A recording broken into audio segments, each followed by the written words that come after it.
can't hear anything. Oh, okay. Oh, Uh-oh. hang on. Must be on Mac. When you're down and troubled and you need a helping hand and nothing, oh, nothing is going So it kind of might be best to disconnect and connect, right? Yeah, I'm just making a witty remark for the audience. and soon I will be there to brighten up even your darkest night. You just call and you know So maybe we have to do both. We'll have to. Actually, no. Actually, what you can do, Ilya, for me is if you can bring up that article. You know, the dinosaur and the butterfly. Yeah, maybe if you fill the screen with that, that way there's something to look at. You know. all you got to do is call On here. and I'll be there. So Ilya, you basically. Hang on, is Connor okay or not? Oh wait a minute, I'll just check. Yeah, because if he can't hear. Yeah, maybe we'll. I'm recording, right? We're recording. Yeah, no, Connor's back. Can you hear, Connor? Can you hear? Connor?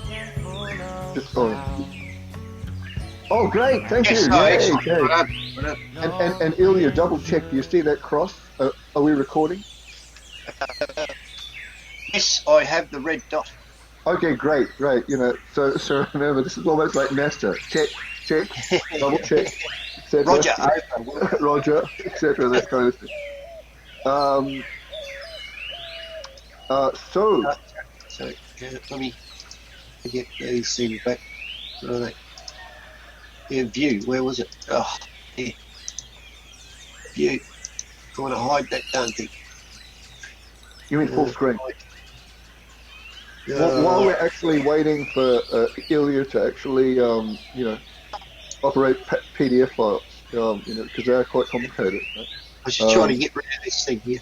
And I think I have to tell the audience that Ilya's doing his PhD on PDF files. You know, not as a PDF file, but it's on PDF files. So, actually, but Ilya will probably tell the story. He actually invented the USB stick, didn't he?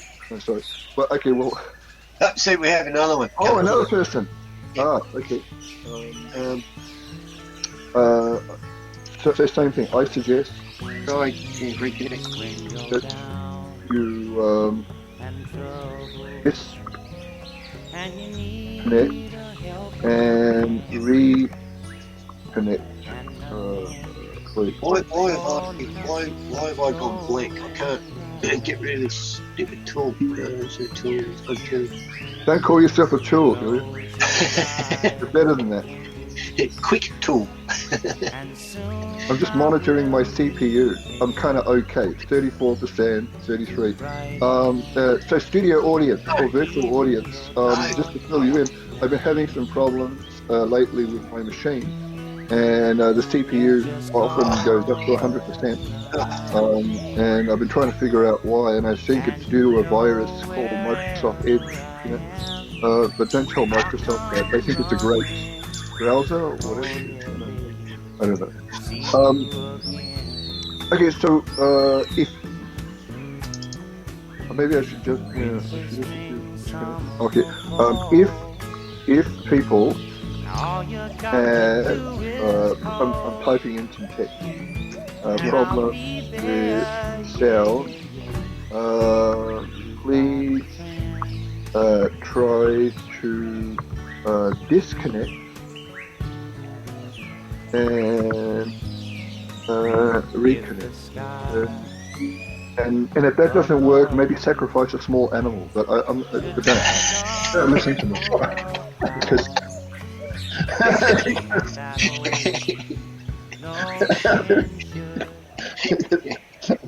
don't do that at home, please. Right? Okay. while we're kind of waiting for things to settle down and stabilize, and hopefully my CPU will kind of go to 200%. Um, welcome to Goat, greatest of all time. At least it's not an eggplant emoji, right? Um, don't tell Sacrifice. Ilya, don't tell Ilya what the eggplant emoji actually means. Right? Um, but okay, welcome to what's this course again, Ilya? Oh yeah, ISIS 3300 Business Ethics for a Digital Society, or as we commonly refer to it as BEDS. So now we are in our beds or in beds. And my name is Dr. John Lenarchik, and my co-conspirator is Ilya Ananiev.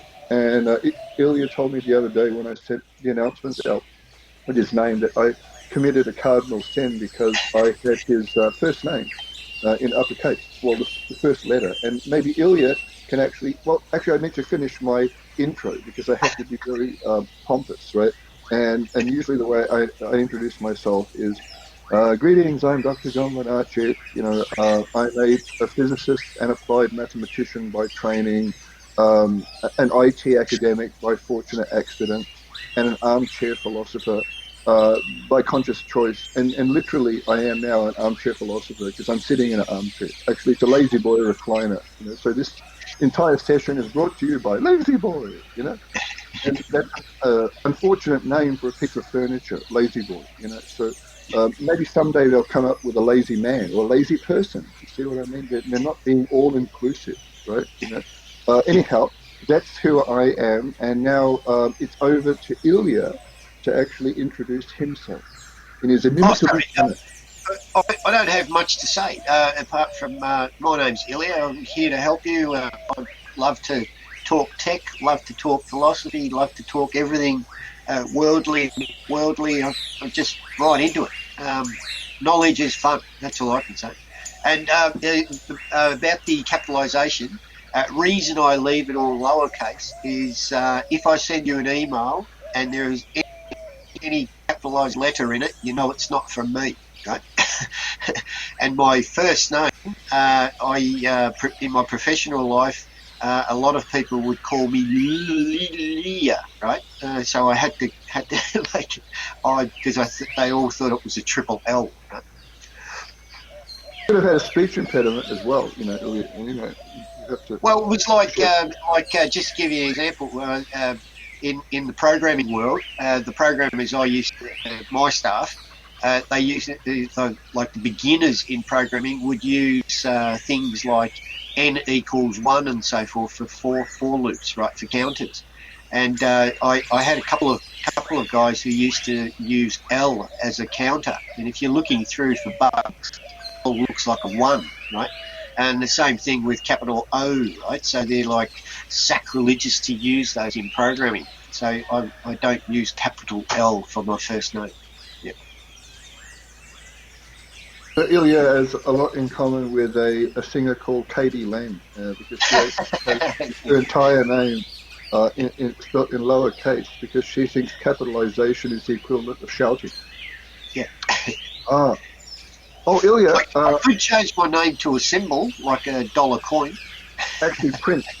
Prince. If you remember, there was Yes. a rock superstar called Prince, and at one point in his career, he changed his name to a symbol which people had difficulty actually referring to. I think they called it a Yeah. love symbol, right? And I think that was just Prince uh, showing off because he was kind of a smart dude, and he wanted to actually play around with people and kind of say, well, how can you now refer to me if I'm just a symbol? Because you can't actually articulate a symbol. It just is a visual thing, right?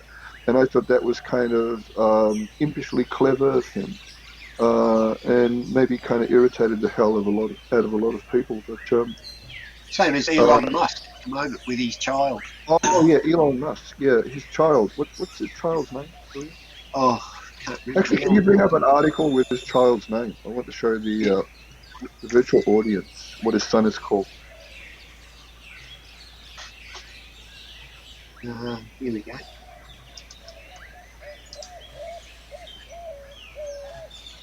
Oh, And internet. what Ilya is looking for Elon Musk's child's name, you can talk amongst yourselves. Actually, um, No, it's coming. Or here it is. Yes. oh, that's it. Now that's a name.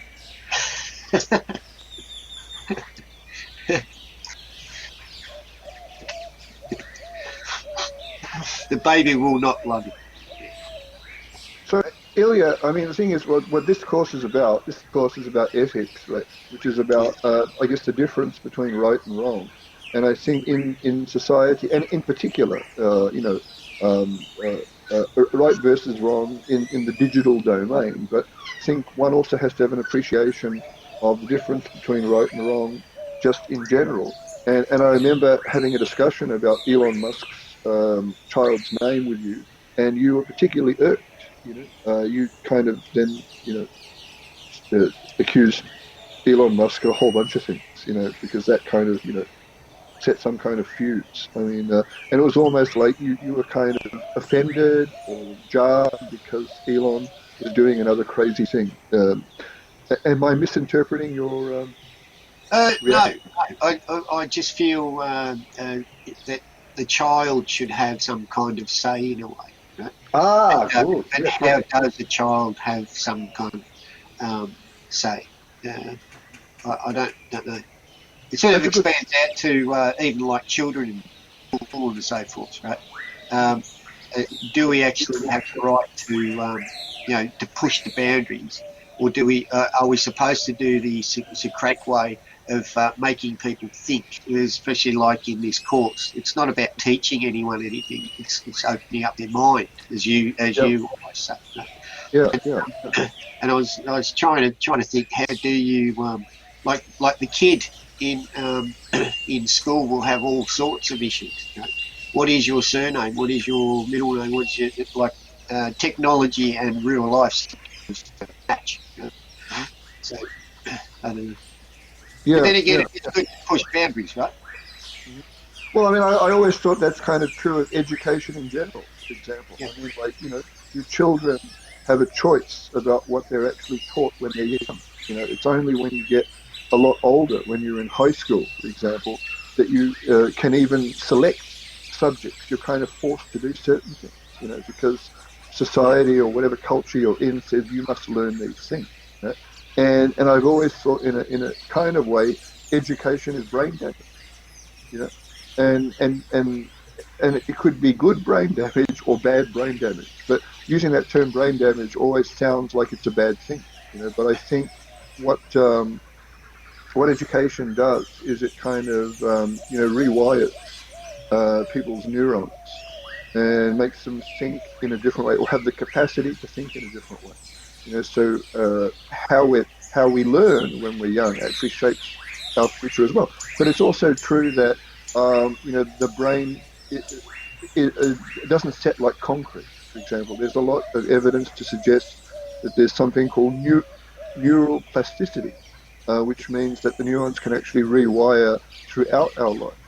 So we have the capacity to change anytime we like, if we so desire. I think, and I think we should, change if we have to.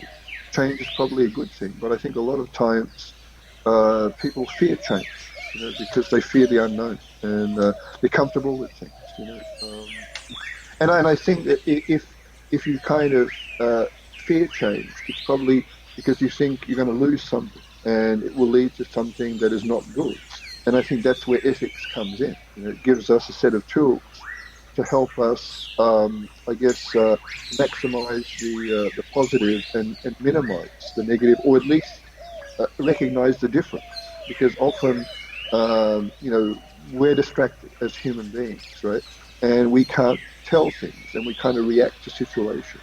And I think reacting to situations often gets us in trouble because that's when our emotions kick in and they take over. And sometimes they drive us crazy. And I think that's why we have this thing called philosophy, ethics, axiology, all these big words, for example, right, which have been around for thousands of years. to give us tools, mind tools to help us step back and not just, react and then go and turn into the Incredible Hulk, and go, "Urgh." Yeah, Hulk smash. Hulk smash. Yeah, I Yes. mean, and see, that's my first pop culture reference, I think. But maybe no, Elon Musk is kind of pop culture as well. Because for anybody that's actually read the course guide, I don't know how many people out there in the virtual audience have read the course guide. But I do say that in this course, we kind of reference everything basically, and you're encouraged to do that as well, because often there'll be examples not from kind of boring scholarly works, but also from movies, TV shows, comic books, art, songs, you name it, And I have to confess, right, that I am, a kind of geek, right? And I think, I don't know, Ilya, are you a geek? I mean, I don't Oh, know. definitely. I'm super nerd. I'm super nerd, but some people used to think I was cool. Yeah, but no, I'm not Oh, cool. you are cool. The thing is, I don't want to actually embarrass Ilya to actually reveal his true form, right? But let me just give you a mental picture, right, of what Ilya actually looks like. I don't know if anybody is familiar with a TV show called Sons of Anarchy about outlaw motorcycle gangs, right? And there's an actor that was in it called Ron Perlman. I think he played Hellboy, right? And Ron Perlman plays the head of this outlaw motorcycle gang, which is called Sons of Anarchy, and they're criminals basically. But I think the whole premise of the story is that they have their own ethics, their own code of conduct, which is the reverse of what we have, as law-abiding citizens, as a code of conduct. And that was kind of the interesting thing about the series. It's more like, I mean, some people likened it to Hamlet almost. It was like Hamlet on motorcycles, right? Because you have a character who is like Hamlet, right? Whose father was actually killed, right, or murdered, I think, right? And he's trying to find out who killed his father, and then he finds out that it's somebody. So I won't do a spoiler thing, right? I'm not. But I'm not embarrassed. I'm willing to show.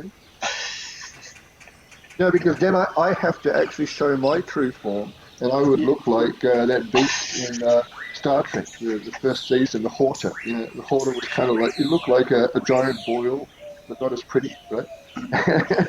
So, and in fact, I have tentacles, so that little avatar that you see of me is actually fake.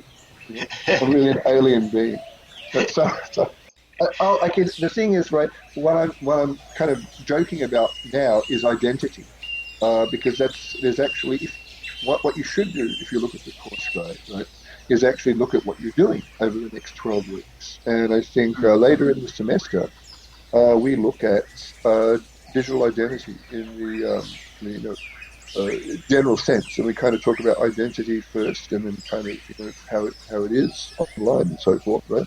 Of who we are, and I find identity kind of interesting because I'm reminded of a famous cartoon that was in a magazine called The New Yorker, I think, and it was like two dogs, and one dog is behind a computer terminal, and he's talking to his dog friend and says something like, "On the internet, no one knows that you're a dog," and that's like a famous cartoon, right? It's so famous that it actually has its own Wikipedia article. So if you, I think, type in "on the internet, no one knows you're a dog." Hey, can you see if you can find it? Type in "on the internet, no one knows you're a dog." Wikipedia, and I think it's actually got a picture of that cartoon. Yeah, we've got it. And stop sharing.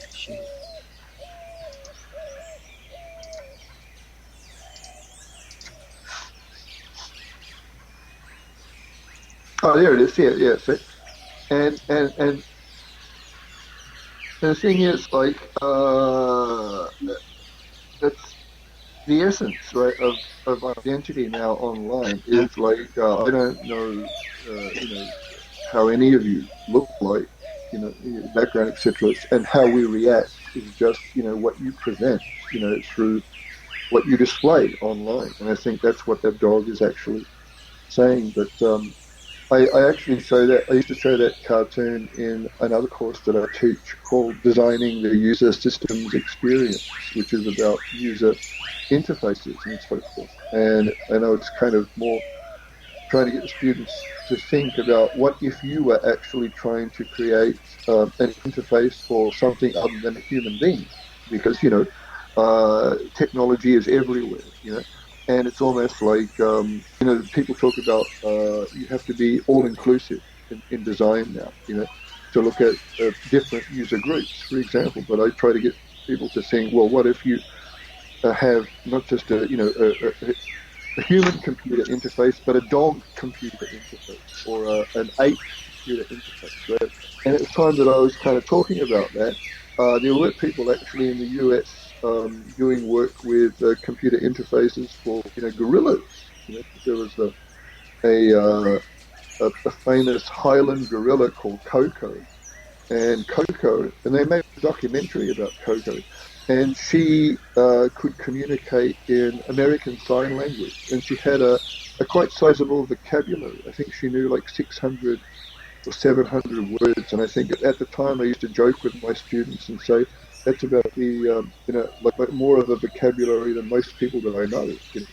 And I think the powers that be, because they wanted to tap into the publicity behind Coco, they actually put her on the on one of the boards at Apple at the time. When I think Steve Jobs was around. So and I kind of, that was really funny. Coco is on the board of Apple, for example, and Apple had actually designed a touchscreen for Coco, right? And they were trying to experiment to see, okay, Coco knows how to communicate in sign language. Can she actually use a touch screen? Right? Because there are a whole bunch of people looking at simian languages, or if they do have a complex a linguistic system like humans have, right? And they were working on a touchscreen interface, and maybe like some kind of icon language, right? The problem with a gorilla is they're very, very strong. Right? I mean, I've read stories, right, that I don't know if this is true, right, but they can, easily pull a huge tree branch off a tree, and I'm not talking like a twig, right, or they can rip your arms off, And so when Coco was using the early touch screens, right, her fingers were so powerful they would go through the screen. So they had to come up with a extra thick screen for a Highland gorilla. And I think Coco passed away. I don't know, gorillas don't live for a long time. But yeah, the story of Coco the gorilla, and the whole thing with Coco was trying to work out a way to communicate. And I think communication is very important in life. And I think if we could, that song from Dr. Dolittle, talk to the animals, etc., that kind of thing. We could understand, what their concerns are, and, they could interact with us in a better way, for example. And I think that's true with life in general. Often, when people talk about the problems in the world, it's due to miscommunication or a lack of communication. And touchscreens, yes, okay. So you're getting value for money, a virtual audience. I started off by talking about ethics. Now we went on to HTI and Highland gorillas, right? And I think there is how we got into Coco the gorilla was talking about identity, which is one of the week's topics, right? So, what other topics are in this course? Oh, animal communication. Yeah, and Here's a question: Do animals have ethics? Do animals have a moral sense? What do you think, William? A wolf pack does. Yes. A wolf pack. Yes. I kind of have I have admiration for wolves. I mean, I don't want to actually meet one, in person, because I think if I did meet one in person, they would do what evolution has designed them to do, which is actually slaughter me. But I'm just a pessimist, right? And they would turn me into a werewolf, but I'm just kind of riffing there. But I mean, wolves are pack animals, and I think they're very intelligent, and I think they have a purpose in nature because they're almost like a species which has evolved to actually cull things in nature whose time has come, I think, because the kind of mythology of the wolf is almost like they get rid of the weak, you know. That's the purpose, I think, maybe I'm wrong, if there are any wolf experts in the audience, please put it. Well, they do. They do. When it's time to go, if you're too old, they basically leave you. If you are sick, they will help, but when you get past a certain stage, they will leave you. If you're sick when you're born, they will kill you. The same thing happens here. I have, obviously, because I live in the bush, Yeah, we have birds nesting underneath the eaves here, like yearly. And yeah, now and then, the parents will actually throw one of them out. yeah. Out of the nest, so I have to go and pick up dead little birds. And I found out from the vet, they said, "Oh, it's because it's sick, so they get rid of it." Oh, Yep. don't do that with your kids, Ilya. I mean, don't kind of get inspired by that. I've been Like, trying I'm to doing throw them this. I'm doing this because the birds do it. It's time for you to get out of the nest. out. Actually, no. I They came should home and actually. all the locks had been changed. They should actually live in a real nest. So, Yep. so do animals have ethics? And that's not a stupid question because people are doing research on this. There's been volumes that have come out recently, and if I remember, I may put a link to one or two of them next week. So this week, right, essentially, is Ilya and I gasbagging in general of what is to come, right? And do animals have ethics? And I thought you just put up an article that says yes. You know? No, it's the hierarchy and social structure of a wolf pack, but there's Uh, active studies into ethics. I've kind of been interested in intelligence in animals for a while, because I need to find intelligence somewhere. I seek it out, right? And I think the literature says that, like crows, for example, I think they belong to a branch, right, of the animal kingdom called corvids. So corvids, right, they're extremely intelligent, right?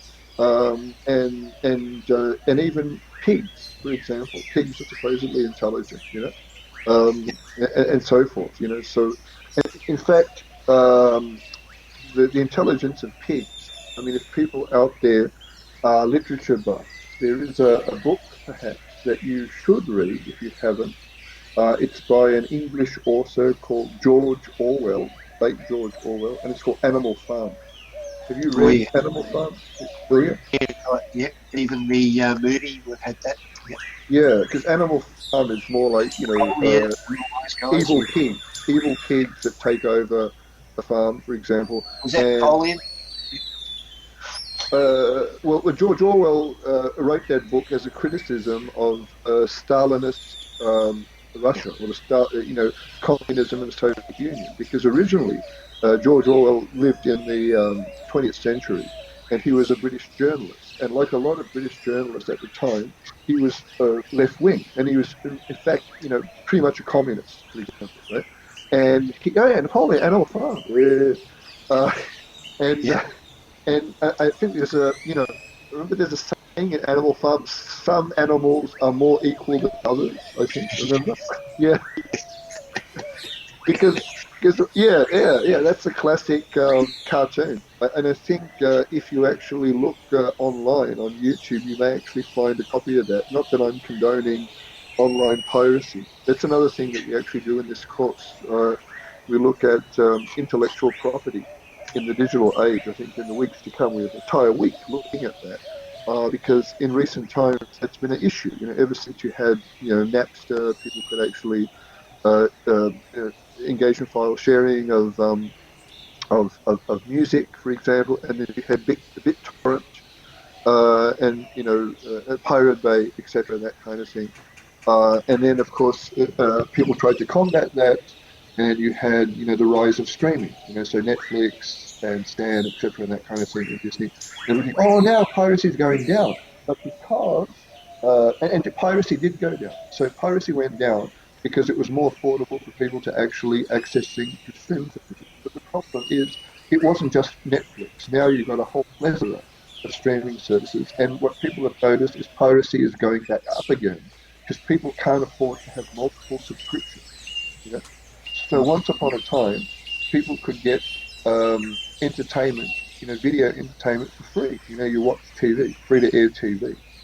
And then you had all these streaming services, but you pay per view, and it becomes expensive if you want to see everything because a lot of times the programs you want to watch are exclusive to one particular streaming service, and if you want to view that, then you have to pay for subscription for that, and that's why online piracy seems to be spiking again. Um, yeah, and I think the solution is it's not an easy solution because there are people in America who are kind of legal academics who are basically saying that the notion of copyright is actually out of date. It should be modernized, for the kind of digital era. It still kind of is attached to print media and physical media, and I think there needs to be work done in upgrading the notion of copyright. But more on that when we come to that week. We can look forward to that. I wonder, is Animal Farm on YouTube? I don't know. I need to look for it. If I can find it, I might put a link to it because it's on YouTube. I'm just sharing stuff that's on YouTube. I didn't put it up there. Okay, yeah. You should mention though, one thing that I love about your course is that students shouldn't be afraid of saying anything. Don't get offended by anything. So don't get clumped into a little, I can't say this, can't say. We love it when you actually open up and you just open your mind and just say what you want. Yeah. So I do anyway. The assignments. I love the assignments when someone opens up and really rips in there. Great.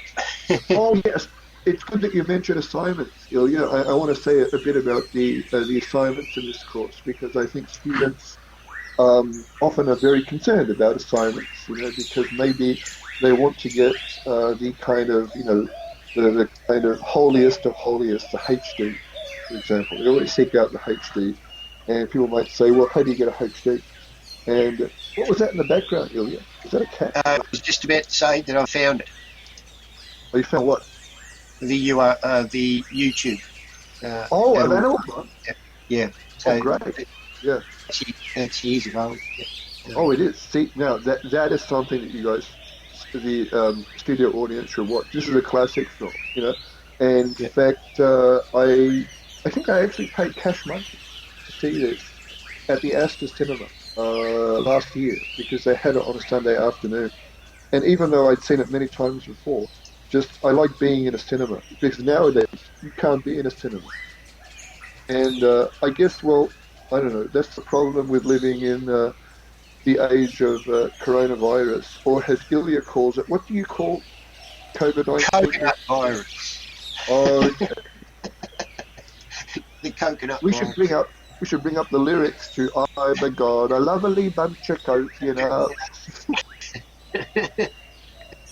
understand, Ilya's personality, right, is that he's very resilient and stoic.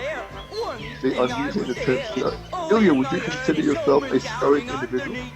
Yes, I do. Shit happens. Yes. Actually, you should have put a disclaimer at the start of this saying that this is may contain mature content. Oh, yes, sorry. Yes. Actually, I want you to put that at the start.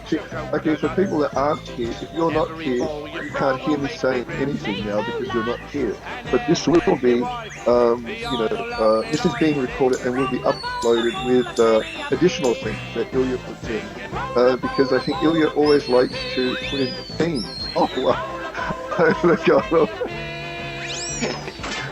God.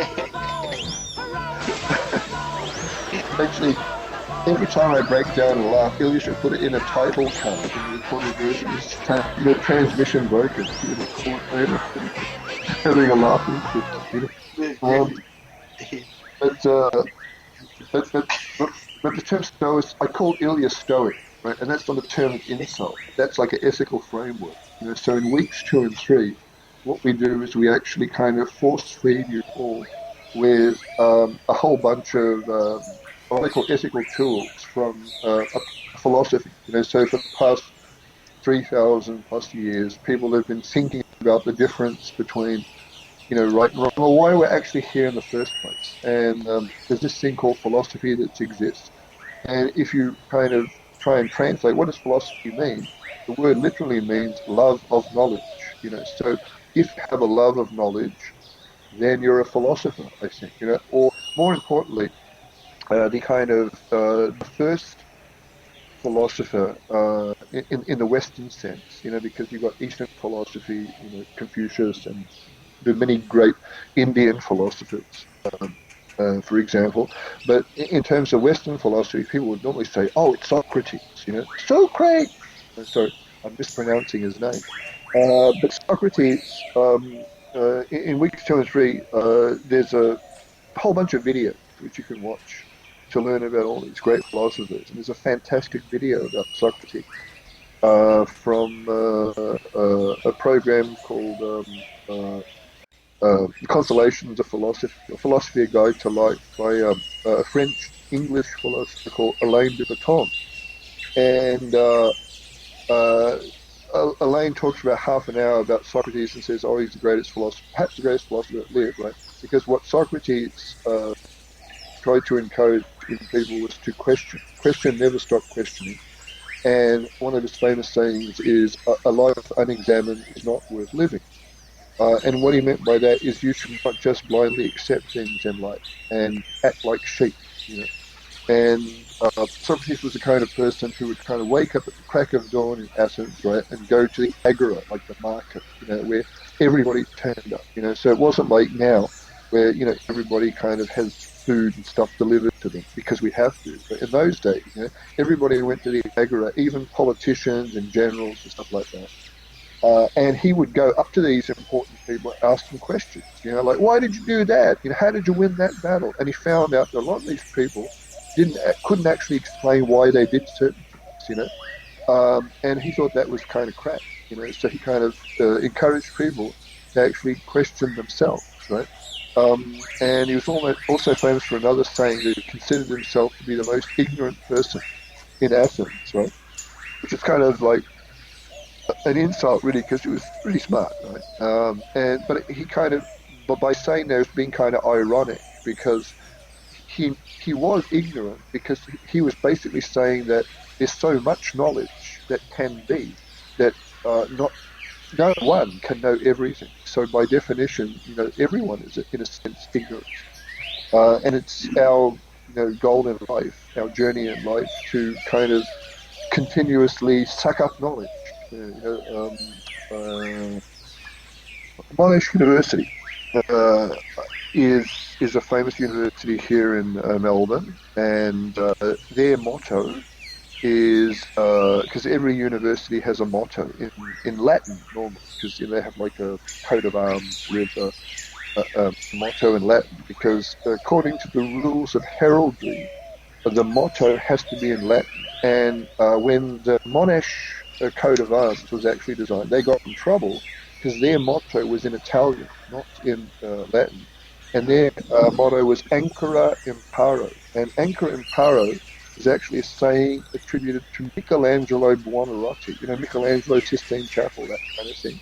And Ancora Imparo, if any Italians in the audience, please correct my translation. I think it means I am still learning, or I'm learning, and I think that was Michelangelo Buonarroti's credo in life, that he was just always learning, because he was around in the Renaissance. He was around in a time on this planet, in Europe in particular, when there was a rebirth in knowledge. It was like, imagine now we're in lockdown, COVID, pandemic, and what is life going to be like when the veil of coronavirus is lifted? Is it going to be like, VE Day in America and the UK after World War II, when people are dancing in the streets and hugging each other, and there's a kind of explosion of innovation and stuff like that. And I think that's what happened in the Renaissance when Michelangelo was around, and other contemporaries, like Leonardo da Vinci, etc., that kind of thing. So I am still learning. It was a time when everybody wanted to actually keep on learning. And I think, and it all goes back to, what's that? Her, That's let me just flip back again. That's you've got dyslexia, do you? So I'll make her. So. in Klingon. Oh, in Klingon. Oh, in Klingon. Okay. Are there any students in the audience that can actually speak fluent Klingon, right? Because I think that's one way you can get a HD in Assignment 3, right? If you can actually have Klingon subtitles, right? No, sorry, I'm only joking. I was thinking of changing my RMIT bio on the staff teachers page to Klingon, and see whether someone can actually pick it up. So our students will know, but other staff will not. Okay. So just to see whether someone actually picks it up. Well, see, I think I read somewhere that you kind of test the limits of the language in terms of what you can say with it by trying to translate from English certain weird sentences to see. Yeah. And one of the weird sentences is, I think it's, "Pardon me, but your igloo is on fire." And "Pardon me, but your igloo is on fire." And when sometimes when I meet people who can speak different languages, I just spring that on them. Can you translate this sentence for me? "Pardon me, but your igloo is on fire." And they would say, "Oh, hell, it worked." Does Google Translate actually pronounce that? I need to try that. No, it's not Google Translate. It's not. Just so everyone has got it. Here's the link for it. No. Okay, yeah. Okay. Okay, studio audience, make a copy of that because, Yes, Sheldon. Actually, funny that you mentioned Sheldon. It's funny that you mentioned Sheldon from Big Bang Theory. Oh, wow. Excellent. Pretty soon, everybody will be talking in Klingon. So RMIT is the place to make work-ready Klingons, right? It doesn't translate it. What doesn't translate? Pardon me, but your English. Maybe it's the apostrophe. No. No. I thought maybe it was mine. So if I do mine, translate. I'm thinking that if you actually speak Klingon, you'd be actually a cluster of COVID-19, because isn't Klingon the kind of language when you pronounce it out loud you actually have to spit a lot? Yes. Because I'm thinking, if they were in the next Star Trek series, what a Picard Star Trek, they'll just have Klingons wearing face masks, right? And it's more like, are they communicators? No, because we're very guttural. If you stand in front of us, you get a shower, right? I mean,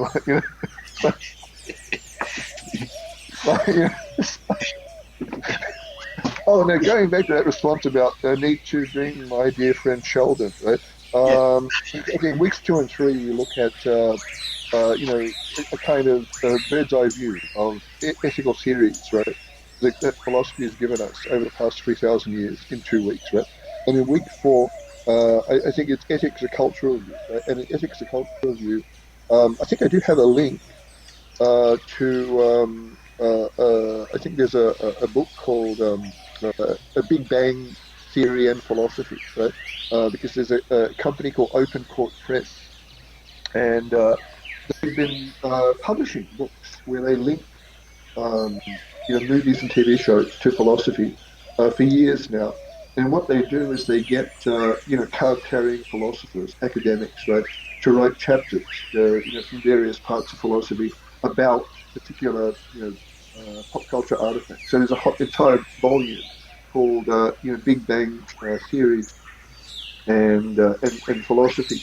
And I think when I normally reference that and I talk about it, I would say things like, why would they have? I mean, how could they talk about the philosophy of Big Bang Theory? And it's more like, if I'm doing this live, I try to tease it out of students, and it's more like, well, because I guess Big Bang Theory is about, three characters, I think, initially, right? And Sheldon is kind of one of them. And Sheldon's like a kind of uh, like a super geek, nerd, a very smart guy. I think he's a physicist, mathematician, etc., that kind of thing. But because he's so smart and he doesn't have any, human people skills, right? And I think his friends, what's who's the guy with the glasses? What's his name? Oh, I can't remember anymore. Yeah, It's been years since I watched it. yeah. Okay, quick, somebody in the audience. What's the They've got Leonard? it. Leonard. Hey, that's Leonard. Leonard. Leonard. 50% of the marks for this. HD for that. Excellent. So, actually, what we need is to have an AI that just harvests the text comments every week and actually tries. That's But Leonard, right? Leonard is probably the most sympathetic character, I think, in Big Bang Theory, because he's almost a human being, right? But he's still smart, right? But he's kind of like trying to be human, right? And I think eventually he gets married, what, to Penny, that kind of thing, right? Yeah. And I think Sheldon gets married, I think, eventually, right? And then oh yeah, who's the third? But there's four people, right? There's Raj, right? Is it Raj? And Raj, I think his issue is he's very smart, but every time he talks to a woman, he can't talk. He basically, completely shuts down. And I think who's the other person? Yeah. Who's the other one? The other one. Oh yeah, the one that Howard. Yeah, that's Howard. Yeah, Howard. Yeah. And I like the fact that every time they kind of interact, and the head of the school or the department comes along, and they kind of say, "This is Doctor, Mister," it's a Mister Howard, etc. That kind of thing. But I don't know. The recent episode that I saw was a bit of the last episode, the final episode, where they almost had a serious conclusion. I think it's what is it? Sheldon gets a Nobel Prize or something, or some big award, right? And he gives a very kind of heartwarming speech. And when he kind of introduces Howard, he doesn't kind of disparage, Howard. He doesn't say Mr. Howard. He says astronaut Howard. I thought that was kind of very nice, because I think there's a story arc in one of the previous seasons where Howard actually goes up into space. But I think it was almost like by Sheldon doing that, he had finally become human. I think in that final episode, so that was kind of interesting, My kids, when we initially started watching it, they said you realise that Sheldon was not actually was not meant to be like the main character, but he ended up being in the pilot. It was actually Leonard. Oh, Leonard, yeah. And somehow it switched where Leonard was supposed to have the same be basically autistic almost, So the characters actually switched. Okay. Yeah. Which is, but it's more like. But I think the theme of the whole series was basically you can have book smarts, like really superior book smarts, right? But that's not going to help you in life unless you actually have actual humanity. Right? And actual humanity is emotion, ambiguity, kind of being able to deal with, ridiculousness and that kind of thing. And I think what Big Bang Theory has in common with another sitcom that I like, I don't know if you like it, Frasier. Oh, I love it. Yeah, yes. Frasier. I don't know if the virtual audience has heard of Frasier, but Frasier is always being repeated somewhere. And I think in that article I tried to get you to read this week, into the dinosaur and the butterfly, right? I think I actually quote Frasier, and in the spontaneous homily. that I have, I think, on Canvas this week, I actually kind of referenced Fraser, and I think the line from Fraser that I referenced is ethics are what you do when no one is looking, because it comes from an episode of Frasier where, I think he has to tell a lie, in order to help his brother. So you got to tell a lie in order to help your brother, and Frasier can't do that because he says ethics are what you do when no one is looking, and then his father says, just tell a lie. So I can't do that, etc. That kind of thing, and I think it's almost like how Fraser is behaving by doing that is being like a strict Kantian. I think Immanuel Kant was a philosopher that came up with a very kind of dominant ethical framework called deontology, is where how we behave in a moral way should be through a sense of duty. So there are certain motives that we should follow in order to be good people, right? And the motives are based on traditional laws or rules that exist or are put into place by legislation. For example, like now, as of tomorrow, Thursday, right? We're all supposed to wear face masks in town, right? In the Melbourne metropolitan area and in the Mitchell Shire. And if we don't wear a face mask and a police officer sees us, we could get a $200 fine. So in effect, that it's become our duty to wear face masks. So it's deontology or Kantian ethics is at play, but it's also the law. And I try to kind of distinguish ethics from the law because I have a slide usually that I show people with a sound effect. It's a picture of a donkey or an ass, and I just say the law. Sometimes the law is an ass, ee-aw, ee-aw, because there are ridiculous laws out there, and there's actually there was a website called Dumb Laws, I think, and that was spun off into quickie books with little cartoons and stuff like that, and it was basically just a couple of people that were trawling through American legislation for ridiculous laws, and they found really insane laws. Like I think in some states it was against the law to wear a mustache in church that could make people laugh, and you couldn't take your alligator for a walk on a leash in parts of Florida, So, full stop, please. Okay, 10 things that are illegal but should be. The naughty list. Okay. Oh, it's interesting, Ilya. You've got that stop sign. It says full stop, please, right? There's been work done that if you do have please in a directive sign like that, people are less likely to follow it. So that's why we have stop signs that just say stop. Because saying stop is like a command. So people often respond more quickly to commands than they would if you just said please stop. Because otherwise, can you imagine, Game of Thrones, for example? Please stop, or I will decapitate you. Sorry. I just here. Swearing at a cop. Yes, this seems to be America. I don't think you can get away with it in Australia, because I think Australia barefoot is illegal, is it?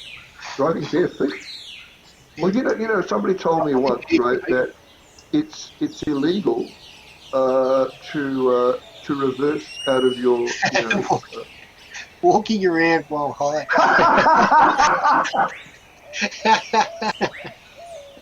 What? Is it illegal to walk around while reading a philosophy book? Yeah. No. Is it illegal to walk around while reading a book? Good. I don't know, because I used to know somebody, right, and this is like, before he had a mobile phone, he would just walk around with a book, reading it. But I still see that. I still see people that do that. The odd person that has something in their hands other than a phone, reading it, flipping off a cop. Okay.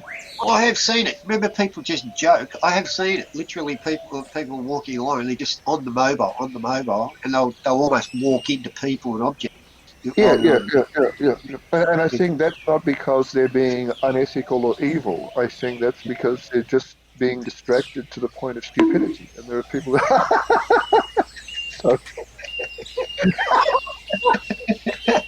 so what I want you to do is, when you actually cut this and put it up onto Canvas, can you put a laugh track on it? Because I like the American sitcoms. They have laugh tracks for something that isn't funny. You know what I mean? So, can you imagine Only that? in Texas, And you right? should do Only. that to somebody else's class. I want you to get somebody else's Canvas show, right?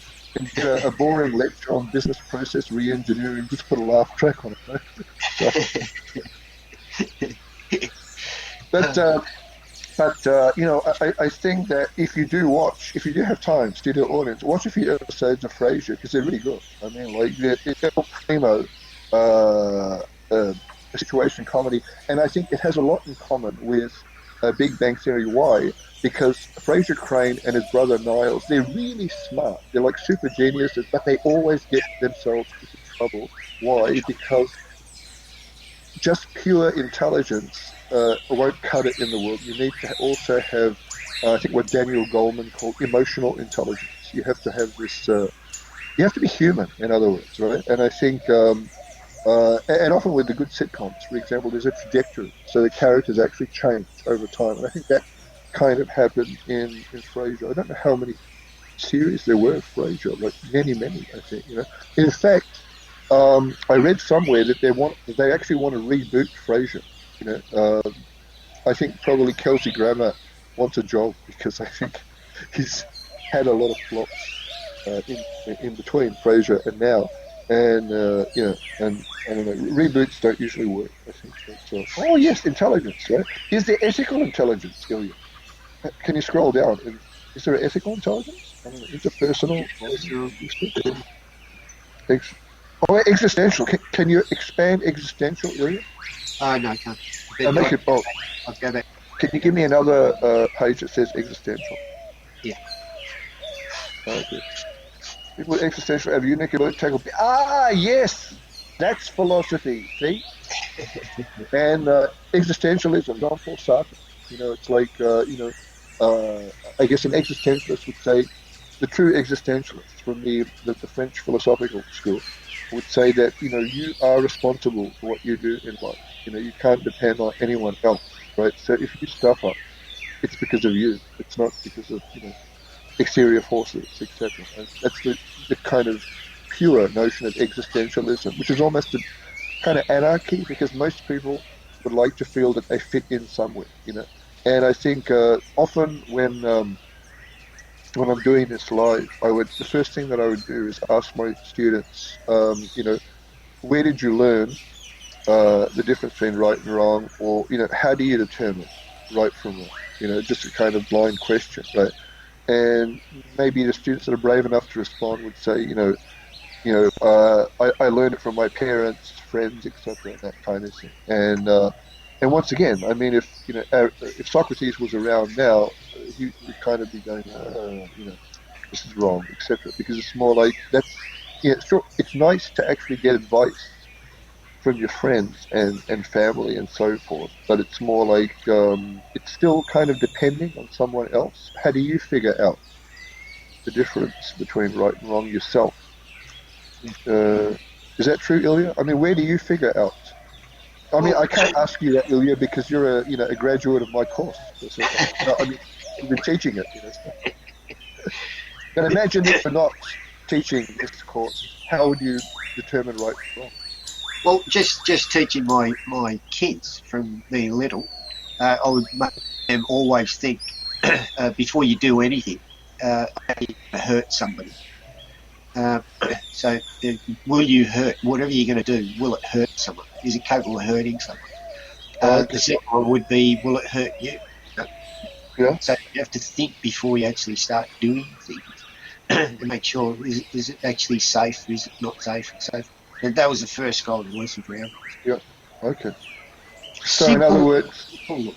teaching people, or people should learn how to be careful rather than careless. Am I correct? Yes. Yeah. Yeah.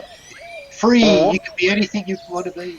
No. No. or, or as I like to say to my students many times, attention to detail. You know, Yes. and I would say, well, maybe one of the secrets to success in life is attention to detail, but even that doesn't always work because sometimes life is random, and sometimes luck comes into the picture. And but I think still, attention to detail is important in life. And the notion of luck is interesting because once again, the inner geek and nerd comes out in me. There's a character in Disney comics called Gladstone Gander. Have you heard of Gander, No. No. Ilya? No. Gladstone is, I think, one of Donald Duck's relatives, and Donald hates him because he always has good luck. Whatever happens in life, there's always good luck that actually saves the day for Gladstone, you know. Um, and uh, and it's kind of like a gemstone of a character, I think, because it kind of shows you that if you just have good luck in your life, then it's not really luck. How can that be random if everything that you do? Oh, yes, Gladstone Gander, yeah, sequencing, yeah. It's never failing good luck, never failing good luck, for example. Right? Can you imagine that? I mean, Gladstone Gander went down to Crown Casino, he'd always win. Crown would go bankrupt. There'd be a sign at the front door for the security guards, turn Gladstone Gander around, right? Because he No always way. wins. That kind of thing. Right? And I think because Gladstone was a kind of inspiration for other people's characters in other forms of pop culture. There's a TV series which I think is currently playing on Nine now because what I discovered in lockdown, right? You can get all these apps from the television channels, right? And they've got tons and tons of old shows. And I think the Channel 9 app has all the seasons of a classic American TV show called The Rockford Files. I don't know if Ilya has heard about The Yeah. Rockford Files. Oh, yeah. There used to be. Uh, Yeah. yeah, Yeah. so it's like 5 or 6 seasons, right? And now I've had a chance to kind of on my little Samsung Galaxy screen watch a few of the classic episodes of Rocket Files. But there's an episode with a character played by Tom Selleck called Lance White, and Tom Selleck plays a private eye who's actually in competition with the James Garner character Jim Rockford, right? But the thing is, Jim Rockford is just like an ordinary person. He stuffs up, he's smart, but he always gets himself into trouble, right? And Lance White is the opposite, right? His name is Lance White, and I think when you see him for the first time, he's dressed in white, right? And everything that Lance does is like Gladstone Gambler. Good luck, for example. And James Rock hates it because he always says, "Well, don't you have to put in the grunt work and work hard and go through clues?" No. Lance White says, things will just come and appear, and they always do, right? Like he gets like huge rewards and people fall in love with him, etc. That kind of thing. And it's more like whoever came up with that character, Lance White, must have been inspired by Gladstone Gander. And it's almost like hope. We hope for good luck.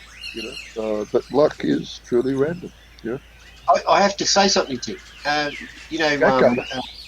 Jack Garner was I think James Garner's brother. I think, and I think Jack had an easy run in his life because his brother had a production company. Every time his brother did anything, movie, TV, he'd always put his brother in as a character. So smart. I have to tell you the story. Yeah.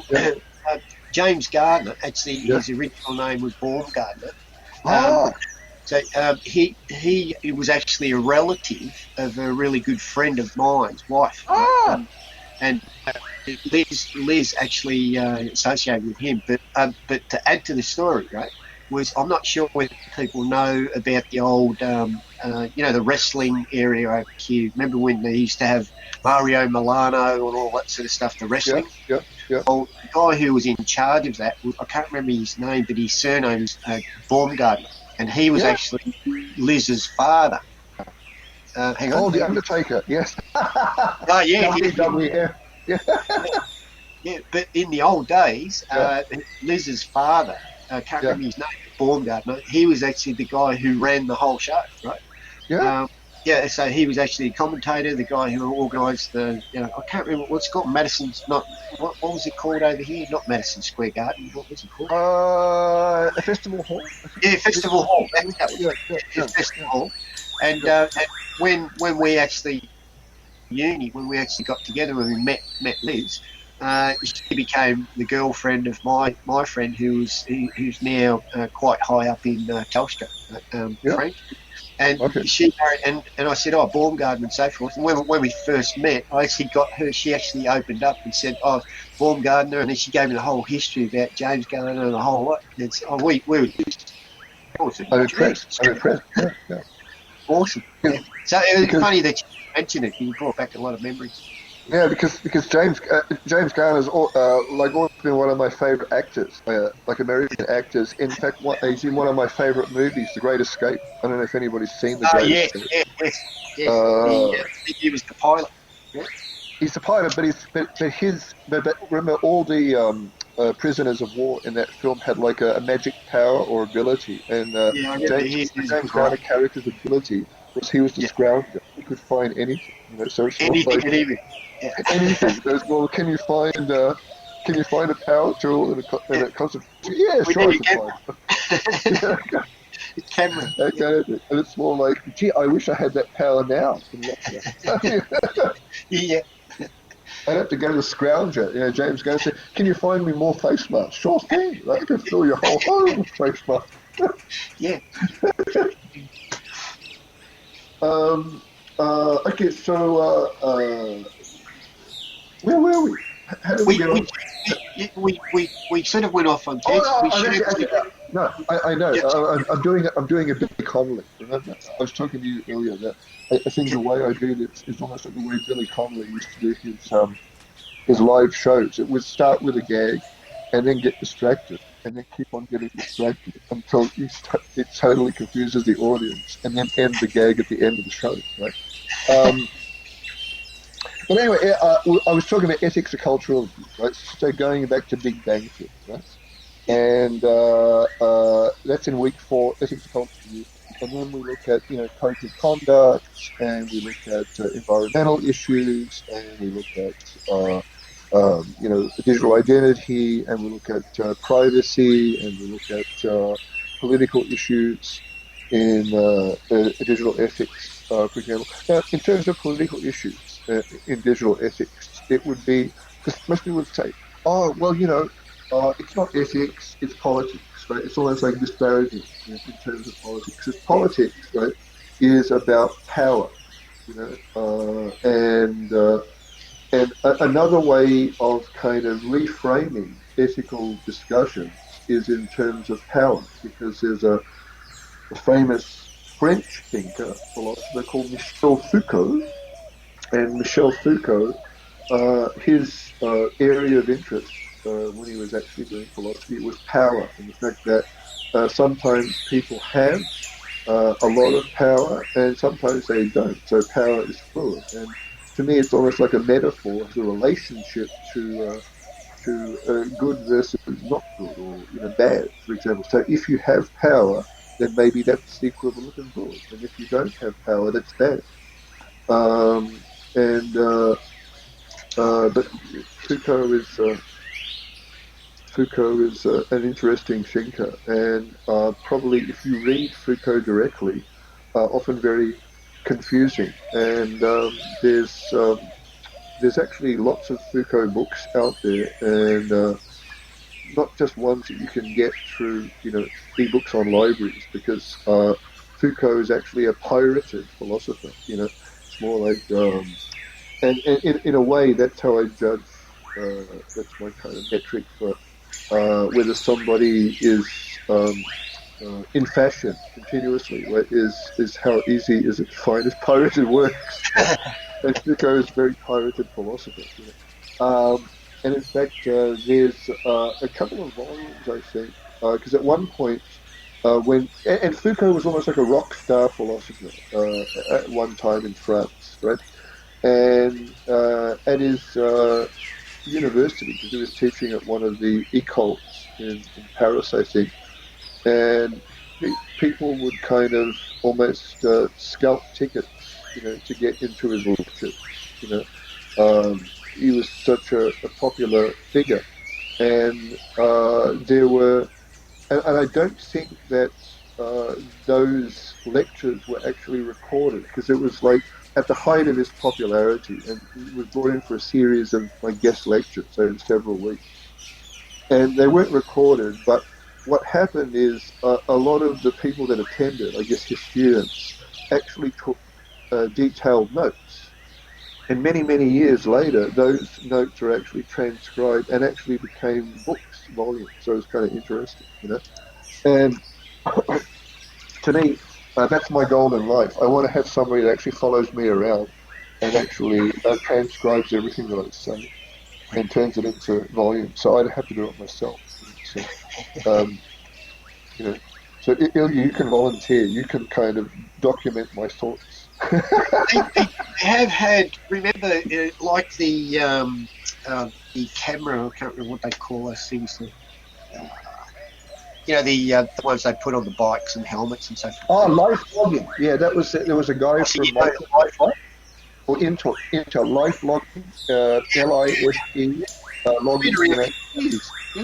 Yeah, because I think it was Microsoft. I think the person that was the kind of computer guru, I think he may have actually worked for Intel originally. And I think Microsoft gave him a job as a research fellow, which is a good gig to have, because they give you scads of money for doing nothing. And he invented this concept called life logging, and I think Microsoft even worked on this kind of like microphone thing that you hang around your neck, and it records everything, your interactions during the day, and then you can kind of archive that, and it basically keeps a record of your entire life.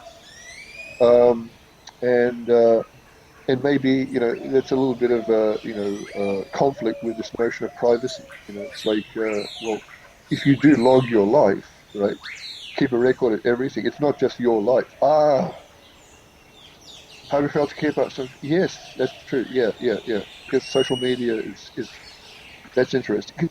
It's funny, because you remember these things, and all of a sudden you look them up and they're dead. Like the other thing that's dead is Second Life. Remember, Ilya? There was something. Yes. Oh, yeah. I don't know if anybody remembers something called Second Life, but it was this website where people thought, oh well, it'll be another world where people can live. And when Second Life was at the height of its popularity, even RMIT bought in, and they actually bought a virtual island on Second Life for whatever money it was, right? And they were going to offer courses and stuff like that through the island on Second Life. And then it became kind of not that in fashion anymore. But it's still there. So, and in fact, they had their own form of currency. So before blockchain, I don't know if anybody knows about this little thing called blockchain. Anybody? Anyway, they used to have a currency on Second Life called Linden dollars. I think it was because Second Life was developed in a company laboratory called Linden Labs, and it was Linden. Bitcoins. Yes, yeah, Bitcoins. Yay! Yes. So maybe we should have a little icon here so people can contribute to us in Bitcoin. Give us Bitcoin tips. No, we're not allowed to do that, are we? Except tips. No, sorry. You still there, Ilya? Yes, I was just doing the translation for Bitcoins into Klingon. Oh, okay. So you have to be all inclusive. Yes. Speaking of political correctness, right, I want to say something about the assignment, in particular assignment 1. So assignment 1, if you look at assignment 1, it's the first thing that you have to actually do, students in virtual space, that is worth marks. I think it's 20% of the assessment, right? And it's essentially, testing what we learn or what you engage with in weeks 2 and 3. So in weeks 2 and 3, you expose yourself to all these kind of ideas like utilitarianism, and Kantian ethics and virtue ethics and so forth. And you try and apply some of those to work out the issues of right versus wrong in a scenario. So the scenario in assignment one every semester changes. And this semester it's about political correctness. So you've seen that scenario earlier, haven't you? It's about the issue on GitHub. So GitHub is an open source repository, one of the largest in the world, right? And I think Microsoft owns it now. And recently they announced that people shouldn't use the words master and slave in terms of programming terms for software on that, because master and slave refer to the evil era of human slavery, and that's something that's a reaction to the Black Lives Matter movement, you know. And there are some people that maybe have issues with that. I don't know. What are your thoughts about that, Ilya? Oh yeah, well, maybe, but just as a be as open as you can. Right? We're not here to vilify if you've got some kind of view. Just make sure you you actually discuss this Black Lives Matter stuff in an Yeah, open yeah, fashion, right? yeah, Don't yeah, follow the crowd, right? Yeah, yeah, yeah. Like Socrates said, don't be sheep, right? And not yeah, to be, disparaging to sheep, because we have to be all inclusive to every entity, even sheep. Am I correct? yeah. And Uh, like in your part here, it says consider the use of things like master slave, right? Some people get yes, really upset about that, but like you said in coding, master slave, parent child. And can I give the example we were discussing about? yeah, yeah, Yeah, with my stuff, we would have like a weekly meeting, and one big one which is a monthly meeting. But on a weekly meeting, we would say, how's the progress in the project, what issues we've had, blah blah blah blah, and because we're all like coding, we're actually coding for telecommunications. We would actually discuss things in parent-child, right?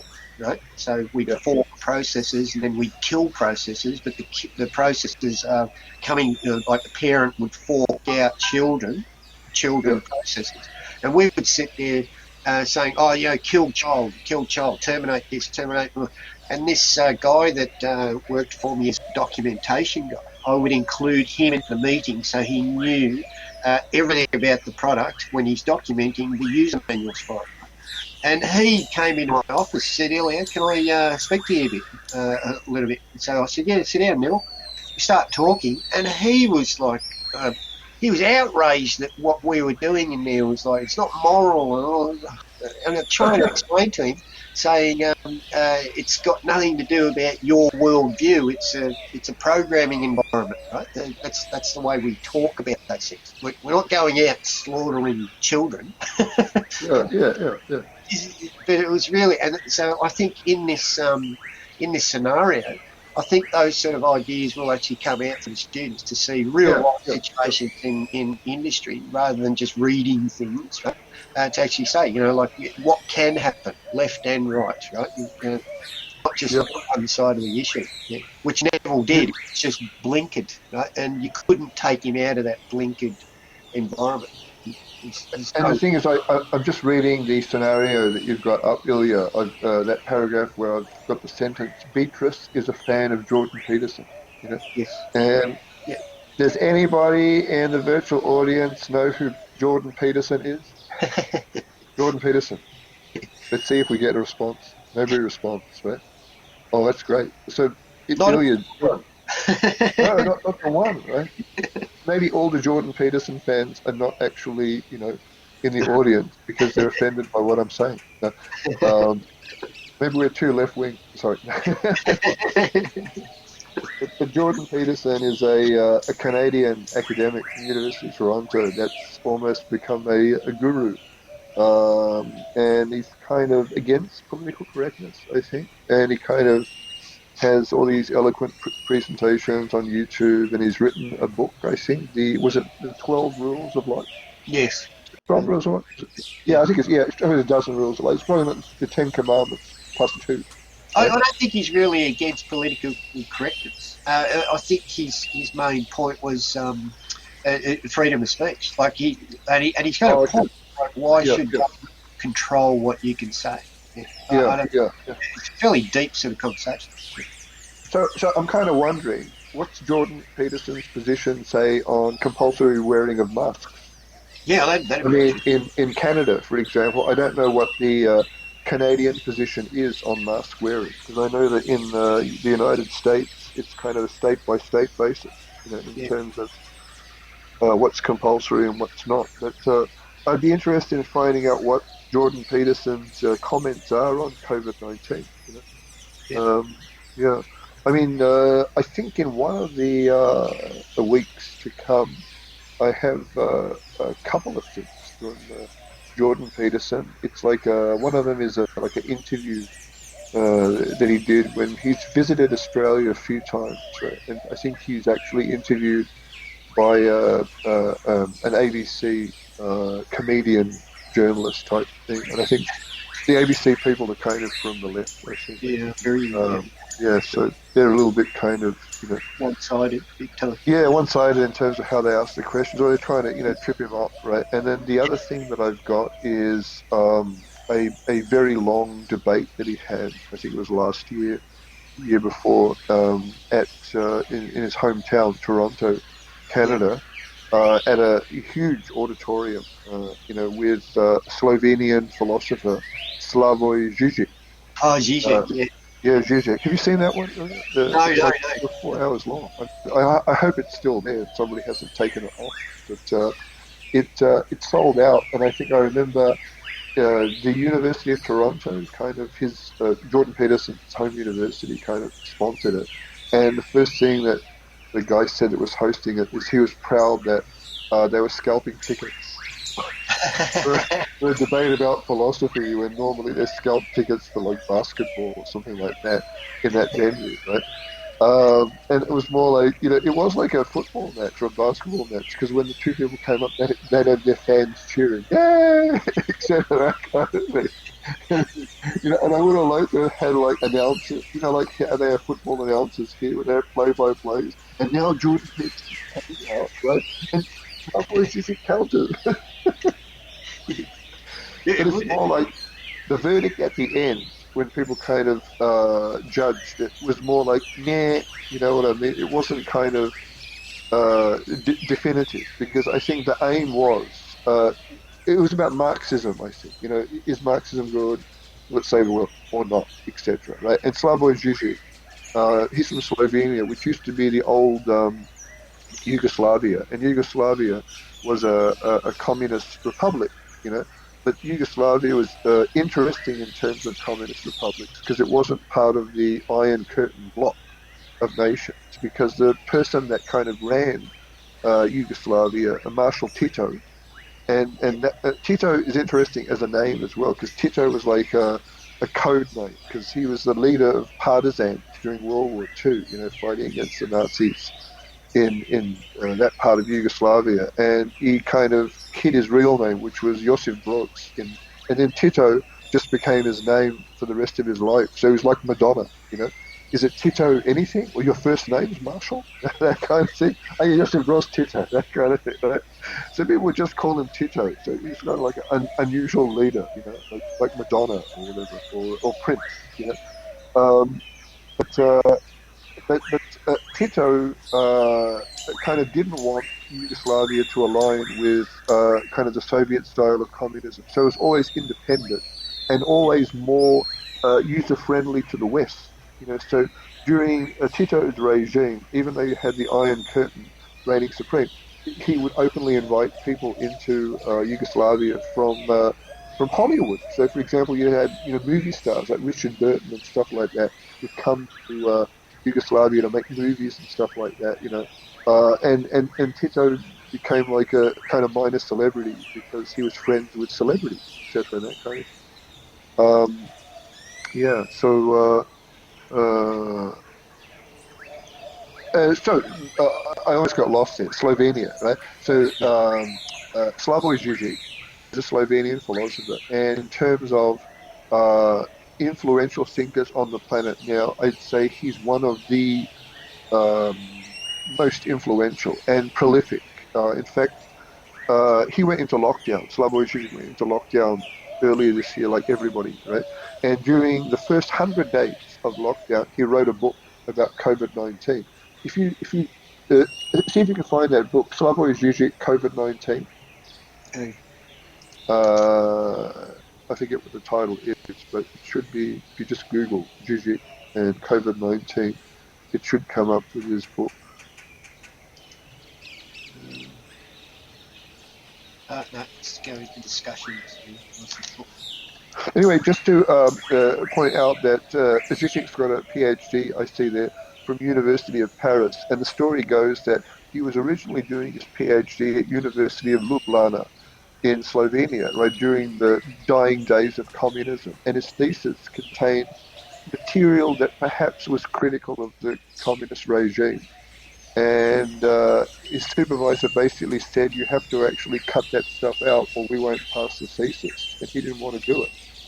So you have to wait until, I think, the communist regime. Ah, there it is. Yeah. Yeah. Oh, that's it. So Slavoj Žižek's book is, yeah, that's it. There's the cover. You see the cover up. Yeah, Panic. COVID-19 shakes the world. So that volume was actually written in 100 days, you know, in Žižek's apartment, I think, in Ljubljana. And I think you'll probably find clips of Žižek talking about it on YouTube, because he's also very prolific on YouTube. And in fact, Žižek appears in our course a couple of times. I think we have him in a clip from a movie called Philosophy Life on the Streets. We talk about environmental issues of ethics, and it's a clip where he actually just spends 10 minutes walking through a pile of rubbish. And he's talking about ecology, and he gives his kind of recipe for the future, which is basically we should all become virtue and just live online. And but the trick is, if we do kind of live online like we are now, because COVID-19 is doing it to us, how can we find the spirituality, the poetry, the art in being online? We have to do that. Otherwise, we'll wither and die as a human species. Oh, look! A Žižek bust! He even has a bust. Oh, see, I think that's your aim in life, students. You have to actually To have a bust. become a bust. Maybe that's kind of the wrong thing to say. Yeah, I have to ask you a question because my internet's fluctuating. Do you still have recording on? Yeah, I'm recording. Yep. Still have, because mine Yep. doesn't show recording. It just disappeared. Yes. I've got a red thing. Right? I've got a. Is it? The red means record, right? Yes, and mine's disappeared. But that's right. Why is it disappearing on your side? See, I'm looking at my CPU, and I'm impressed. My CPU is 36%, 34%, 33%. See, I'm really boring our studio audience. Something less, because I'm just reading out CPU percentages. And next week, what are we doing in Coronavirus Corner? It's 2 hours of John reading out CPU percentages.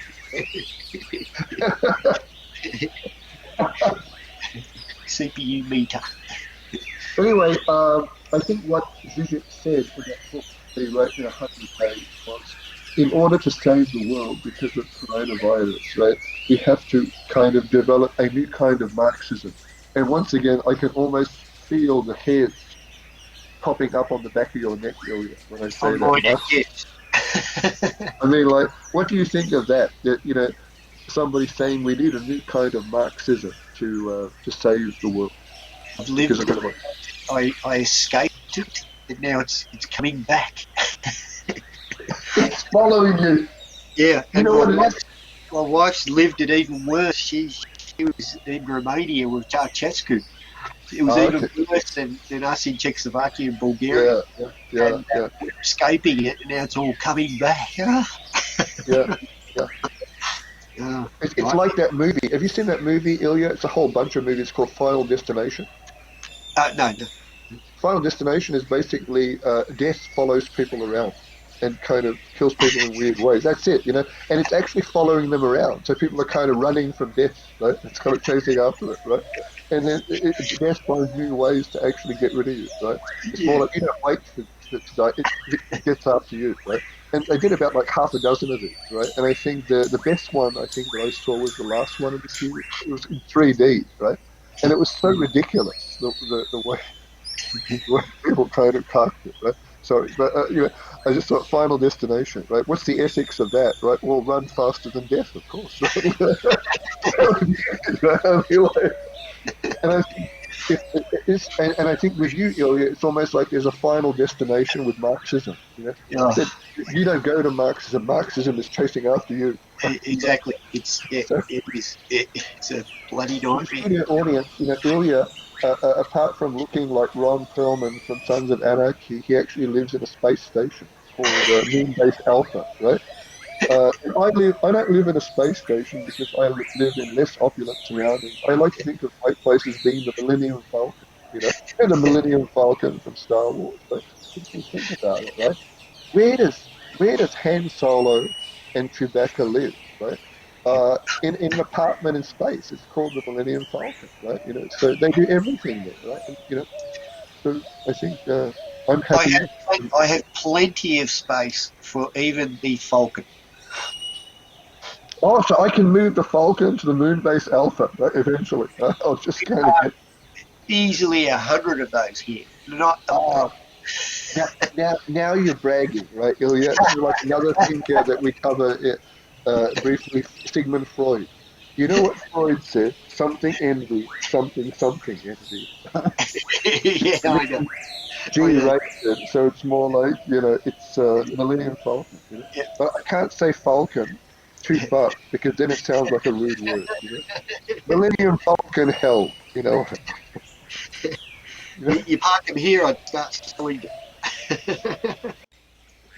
But Karl Marx, right? Karl Marx, for those people that may not know who Karl Marx was, I think if you actually saw Ilya now, he looks a little bit like Karl Marx, just a little bit, I mean, like Karl Marx, maybe a few more weeks, right? And Ilya will look like.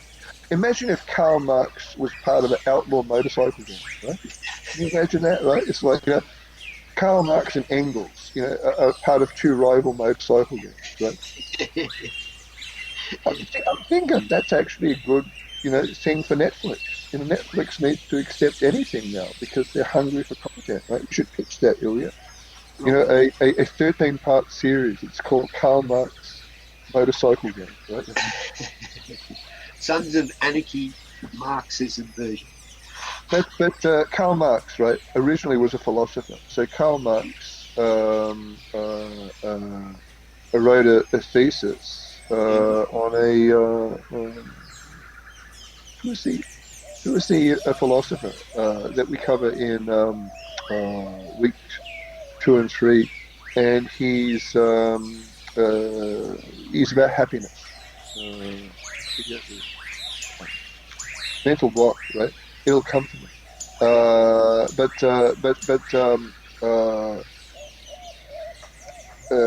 Marx wrote his PhD thesis about this philosopher, this ancient Greek philosopher, who came up with a kind of secret for happiness. And I think the three aspects of happiness, or how to get happiness, was friends, freedom, and an examined life. And I think the notion of friendship was more like you have to live with your, or Epicurus, that's it, you see. I like to think of my mind as being as cluttered as my home, and sometimes it has to, move stuff around to find things. But Epicurus, right? Epicurus the sage, right? And Epicurus had this notion of, the secret to happiness is friends, freedom, and examine life. And you have to live with your friends, like in a commune. And then freedom was you had to have this sense of control in life. So what you do is subject to your own control. If you don't, then you have to be happy. And the last thing, examine life, is you have to reflect. What have I done today? What am I going to do tomorrow? Right? And Karl Marx actually studied philosophy at university, did a PhD, and wrote his PhD thesis on Epicurus, an interpretation of Epicurus. Right? And then it was kind of many years later when he kind of worked with other people like Engels, for example, that he came up with the Communist Manifesto. But essentially, Marx wasn't a revolutionary, he was a philosopher. So he did a lot of his work in the British Public Library, for example, And most of his life, he was actually very poor in a large family, right? And I think they lived, you might say, like the smallest dog box apartment imaginable, right? But he loved his children. He was a kind of, doting father, right? And he struggled all his life. And he kind of published these works that basically changed history. Some would say for the worse. There's the communist revolution in Russia, for example. But I think probably some historians or friends that I talk to, right, who are kind of, well, some people might say they're pseudo intellectuals, but some people might say that I'm a pseudo intellectual, right? Um, and they might say, well, Karl Marx was misunderstood or misinterpreted in terms of how his ideas actually panned out in history, right? If you really look at Marx's ideas, right, they would say it's actually, as it originally was called, scientific socialism. So it's about implementing practices of socialism in a technological environment. So my friends who are kind of critics of the Soviet approach to communism would say it was misapplied in a kind of agricultural framework, because Russia at the time was not really a technological power. It was more like a agricultural economy, so forth, some industrial stuff. And I think they say, right, that maybe it still needs kind of greater technological maturity, sophistication to actually flourish.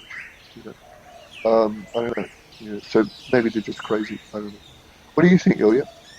Oh, I could go on for hours. It will never succeed. Never. Yeah. I Never. don't care how So times you they think rename. one crazy idea I had once was imagine if you could have like Marxist AI or Marxist robots, for example, right? Um, Actually, you might have hit the nail there. The biggest problem with that system is that people get involved. As soon as people get involved, you have emotions, want Ah, more, got, and so forth. So it just collapses. yeah, yeah, And there is no way on this planet anyone like the philosophy behind it, the main philosophy. Take as much as you need out of the system, and put back as much as you can. Right. So that's the biggest yeah, flaw in the world. How many people are going to take everything yeah. and put back as much as they can? They don't do it. It never happens. Well, but some people have said that wasn't Jesus Christ a Marxist? Uh, yeah, yeah. And people I just mean, talk and sacrifice. Yeah. well, I mean, it's more like the kind of I don't know exactly what aspect of Christ's teaching would be classed as Marxism. Maybe it's just kind of because The he, sharing, he sharing food. well, sharing the food, but I think maybe also his life in general. I think that if you look at uh, Christ appeared on this planet, at the height of Rome's power on this planet. You had this thing called the Roman Empire that was very autocratic, and much like now, it was colonizing the world, the known world, right? And there were Yeah, people that kind of didn't like the oppression of Rome, because it was more like if you weren't a Roman citizen, then you were a barbarian. So yeah, you were shit on a centurion sandal, yeah. for example, right? So the people in, Palestine, uh, where is Jerusalem or Bethlehem? That'd be Palestine. I'm kind of confused. It was Israel, Palestine, etc. The Middle East, for example. So the Middle East, occupied by the Roman Empire, right? And I think the people there were kind of looking for someone to actually liberate them from the tyranny of Rome, right? And I think that's what they were looking to Jesus Christ. But it was Christ's teaching was more like turn the other cheek, non-violence in a sense. So many years later, many years later, Gandhi would say the same thing, when he was kind of leading the Indian people against, a British colonial system, kind of that a resistance through non-violence, for example. And there was also, people that kind of didn't like that approach that Gandhi had, and they wanted something more, proactive, something with a bit of force, for example. and in a sense, I think the kind of the kind of Christian philosophy, the ethos of non-violence, is almost, some people would argue that that's kind of it's not kind of, it's almost irrational, because you said humans, we humans, even though we think we have this cognitive side, there's also our emotional selves, right? And our emotional selves turn us often into the Incredible Hulk. So we're crazy, for example, and it's that kind of, ethos of, turn the other cheek, that seems kind of, almost crazy, I think, in a sense, but crazy in a good way, I think, you know. What do you think, Ilya? Well, I can give you 100 stories, but like because they're real life stories. So uh, just for instance, if you live in a socialism, right, you don't have to worry about if it's democratic socialism, whatever socialism. As soon as you say socialism, Yeah. it's illegal to make a profit. Okay. Yeah. Yeah. That's just a basic thing that kills any kind of initiative, creativity, or because you really don't want to put in an effort. I mean, there's no point of putting in an effort. So if you've got, like for instance, my uncles, when I went there for holidays, I was lucky not to get arrested too, because I was supposed to do army training in Yeah. communist. So in the airport, they actually let me through. Obviously, I'd have spies searching, or looking at me all the time, everywhere I went. My uncles would just say, "Oh, there's no unemployment in Czechoslovakia or Bulgaria, right? Either way." They would say, "In socialism, no unemployment." So I thought, "Oh, whatever." They would say, let's go for a walk. And I walking down the street, and one of my Yeah. cousins would say, point to like a office block and say, "Oh, that's my place of employment." I said, "Well, kind of take me in. I want to have a look how you guys operate, right? What you actually do there." And he says, "Oh, I've never been inside." I said, "What?" So you have to be employed, and they will employ you, and you, Yeah. you carry around an internal passport. It's a little red book, right? And that Yeah. little red book has all of your details: when you were born, the size of your feet, how many times you've been, how many times you've had like a rest, like a fine for something like speeding or whatever. Yeah. That little red book has everything in it, and there's one line where you are employed. And if you don't have that in your book, you go Yeah. straight to jail. You sit in Oh. jail until someone says, "I need you for employment." Oh. Okay. Interesting. Easy, right? So the system Yeah. actually it collapses on itself. It just like people don't want to work. Uh, Oh, yeah, man. But the thing is, right? Okay, if you're saying, okay, socialism actually does not allow profit in terms of monetary profit, right? And I no, guess that means people don't have an incentive to work. But isn't that like an abstraction of incentive? Because the notion of incentive is abstracted to a salary, like a dollar value. But what about incentives based on, intrinsic motives? Like the intrinsic motives for reading a book or watching a TV program, etc., and getting some value from that. You know what I oh, mean? It's almost like, you can still get like I'll divert a bit. You can still, if you've done something special, they can give you something like uh, we may actually get an extra token to line up and get meat, because you can't just oh, walk in oh, the shop. Right? You have to okay, have coupons yeah, to buy yeah, your yeah, limit. Right? yeah, yeah, Now, now when you actually do get those sort of things, the human nature pops up where people start bringing in jealousy. Right? okay, yeah, And jealousy then opens you up to people, like you can have the police in there arresting you in the middle of the night because someone has spoken up against you, and they have to do how to say, they have to investigate you purely on right, the fact that they're jealous that you receive something more than they did. Did you see the society which is, because you're not allowing people to create profit, earn their keep, sort of thing? Then, yeah, then they start getting, we're not all equal. Oh, this guy got a little bit more. Why is he doing it? Oh, he must be doing something illegal. Or, oh, why did he get it? Why didn't I get it? So the whole system just collapses. People yeah, steal off each other. yeah, yeah. My uncle, because of that attitude, my uncle every night would have to take the windscreen wipers off his car. Right? And I said, "What's going on?" He said, "Anything that's not bolted down, we'll just." I don't know. Right? It's funny. It's funny you mentioned that, because about the stealing the windscreen wipers, because in Melbourne Central, there's a library called the Little Library, and and I have them in a few other places as well in town, right? Where basically it's a largish room and with bookshelves. People are encouraged to actually dump unwanted books there, and then people come and they take a book and they replace it with their own book, etc. So it's like an exchange library, but it's entirely driven through the donations of people, right? And I was there once looking at some books on a shelf, and a British tourist came past, right?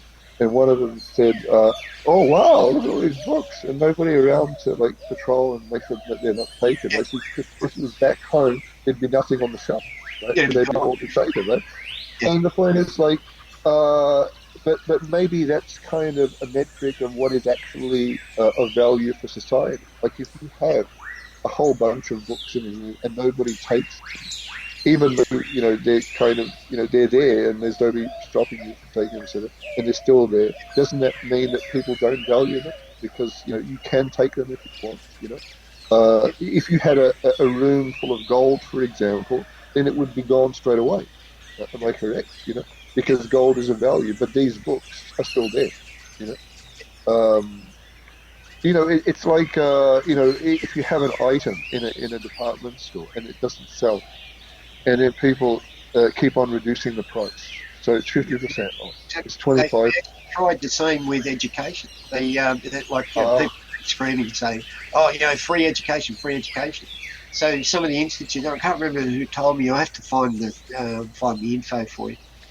It was like not Harvard, but some of the universities over in Europe, or was it in England? I'm not sure. And they actually dropped all their prices. yeah, Basically, we're heading towards free education. yeah. People would go, the attendance and people just didn't want to sign up, so they would still go to the really expensive ones. And Ah, it seems to be a psychological thing about people, exactly what you just said. If I had yeah, something, two items, and one yeah. was free and the other one was $100, people would tend more to the $100. They think, oh, free. You know what I mean? Yeah.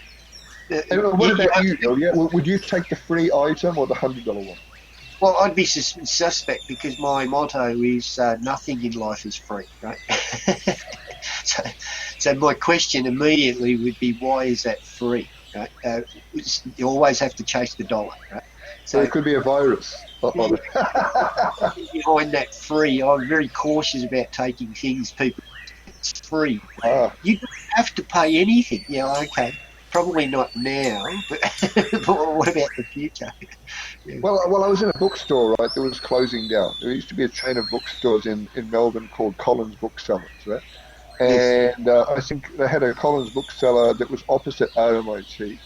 And when they were, closing down, they in the last kind of months, right, they would have discounts. But there was an area where they'd have a box, and it would say free books, and they'd always have like free books in there. And I would just go in there and take stuff, right?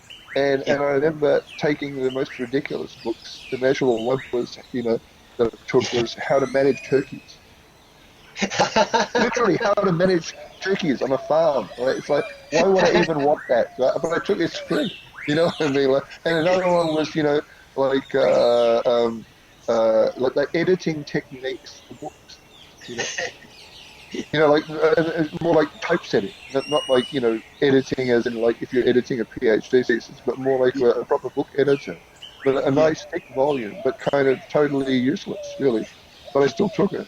I mean, like it was more like I can't remember what I didn't take. It was more like it was stuff that I guess it was so I just didn't even want to notice. It was kind of blocked out of my memory. But um, But I think it's more like, what you find useful or interesting or tasteful or whatever, and that kind of thing.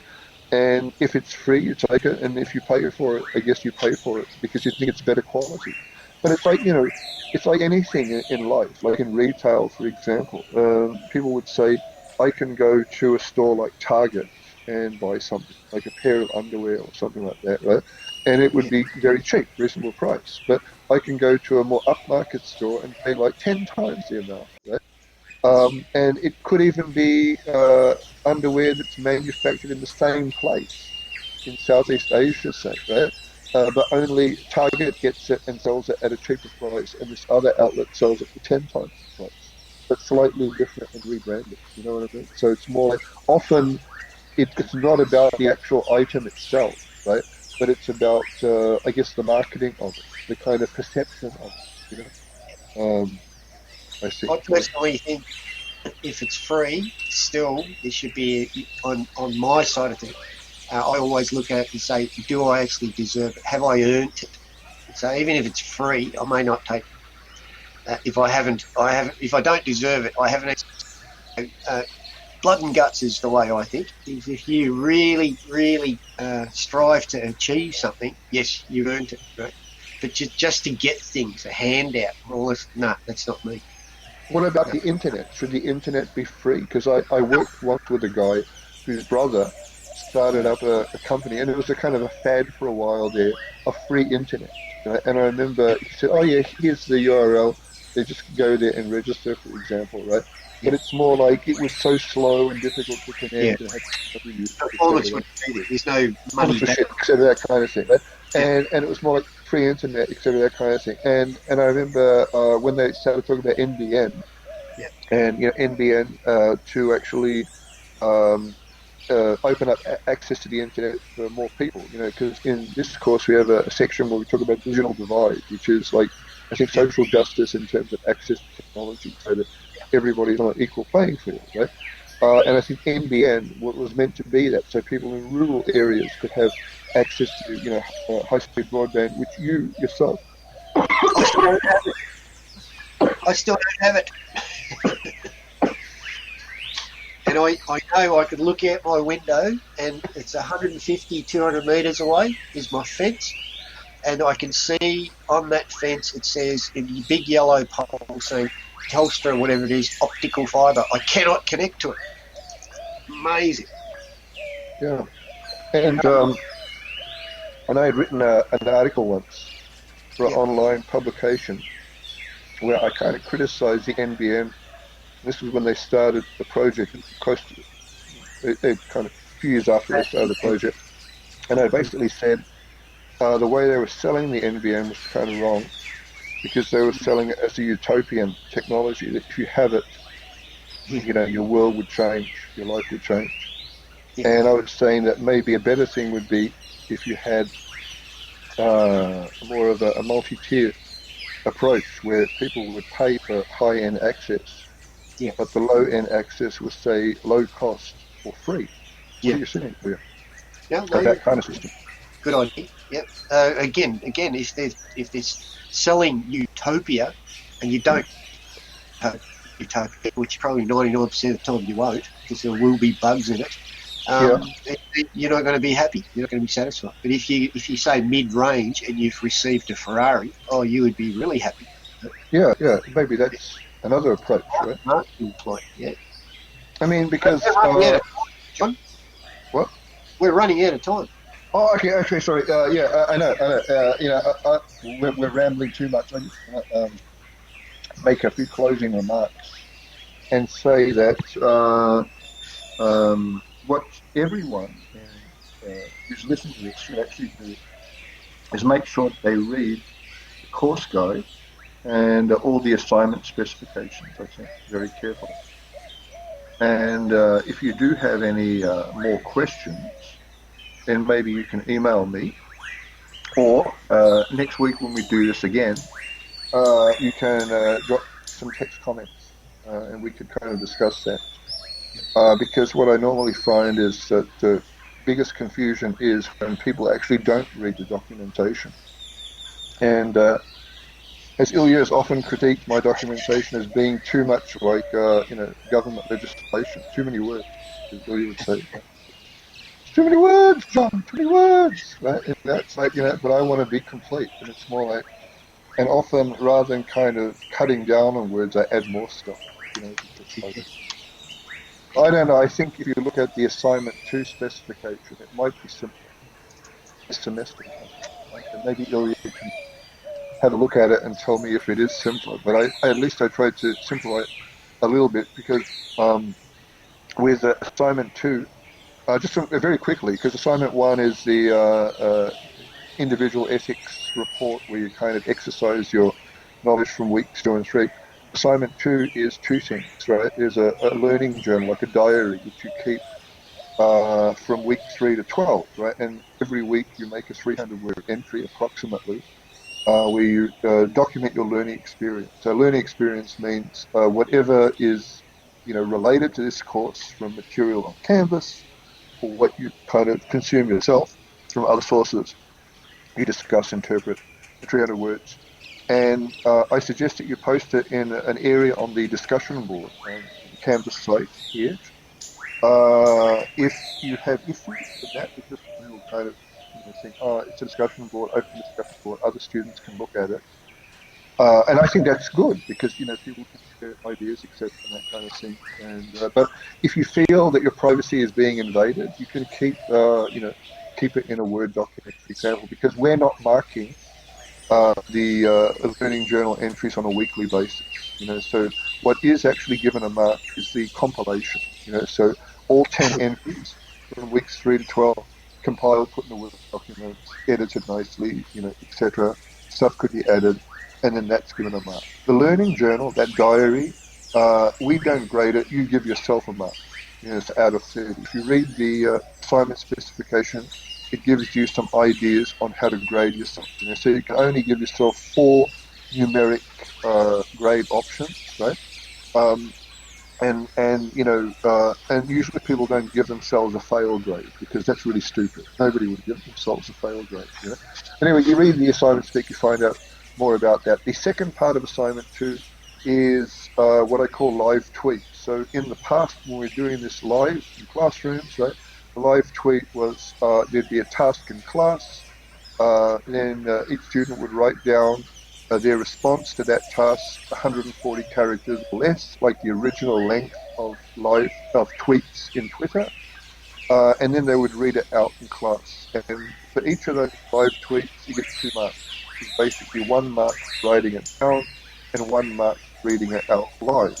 But you have to do both in order to get 2 marks. Because we're in exile now, we had to modify that. So live tweets almost become like virtual live tweets. But the same, concept applies. So every week, from weeks 3 to 12, there'll be some kind of task, and the task will appear in the Canvas site for this course. And what you have to do is write a written response, 140 characters or less, and actually a video you're reading out, or, as I say, performing a live tweet. I like to encourage performance, which means you can dance it and sing it or whatever, that kind of thing. Be creative, right? We kind of value creativity as much as we value thinking in this course. And once again, we don't actually mark the live tweets every week. You compile those. So in other words, you get the text for the live tweet and the link to the video. So you actually upload it to Google Drive or OneDrive and share that link with us. So at the end of week 12, you get 10 pairs of text and video links, and you put them as an appendix at the end of your learning journal compilation, and then you upload it. And the formula for the live tweets is if you do a written response, 140 characters or less of text, and you video yourself, that's 2 marks.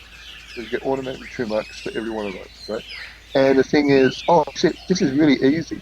Some of the tasks involve, a lot longer than 2 minutes, because I think because it takes about 2 minutes to do a reading of a live tweet, but it'll be longer than 2 minutes to actually do some tasks. So I'll just give you, it could be a movie, So for example, it could be like a 2.5 hour movie that you have to watch. right? And then you have to actually, respond to a comment about that movie, and that's your live tweet for that week. So there'd be a whole bunch of those things, or it could be reading a short story and making a comment about the short story. So it'd be reading and watching something for the live tweets, right?